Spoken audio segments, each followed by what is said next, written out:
Hey everyone, welcome back to another chilling episode of Real Midnight Horror. Tonight I've got some spine-tingling tales about shadows that haunt the night. Dim those lights, grab a blanket and let's dive in. First up, we have the story of Sarah. Sarah lived alone in a small apartment downtown. One night, she woke up around midnight to a strange feeling. The air seemed heavier than usual. As she glanced around her dimly lit room, she noticed something unsettling. A shadowy figure standing at the foot of her bed.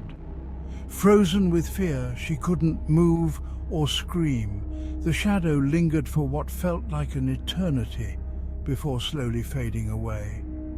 The next morning, Sarah found claw marks on her bedroom door. She moved out the very next day, never looking back. Our second story comes from Mark, a security guard working the graveyard shift at an old warehouse. One night, while making his rounds, he saw a dark silhouette in the corner of his eye. Thinking it was an intruder, he approached cautiously, flashlight in hand. But as he got closer, the shadow seemed to dissolve into thin air, but it didn't stop there. Every night the shadow appeared, always just out of reach, watching him. Mark eventually quit his job, convinced that something unearthly was lurking in that warehouse. Lastly, we have Emily, a college student who rented a room in an old Victorian house. She often stayed up late studying, and one night she sensed a presence behind her. Turning around, she saw a shadowy figure standing in the corner of her room. Unlike the others, this shadow seemed to have glowing red eyes.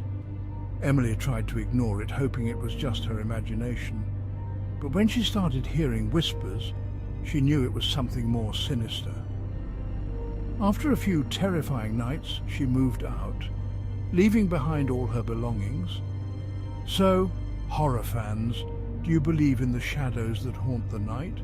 Or are they just figments of our imagination?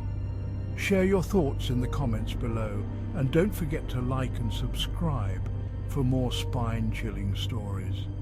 Until next time, stay safe and watch your back. Good night.